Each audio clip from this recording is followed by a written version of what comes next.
मंडळींना श्री महाराज स्वतः बरेच दिवस गोंदवल्यामध्ये ठेवून सुद्धा घेत होते.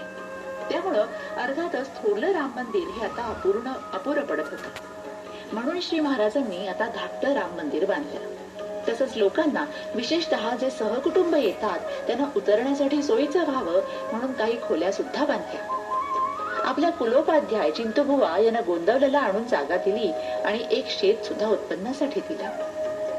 एकूणच गोंदवल्यात येणाऱ्यांची संख्या दिवसेंदिवस वाढत होती. येणाऱ्यांची सगळी सोय करण्यासाठी आता पैशाची आवश्यकता भासत होती.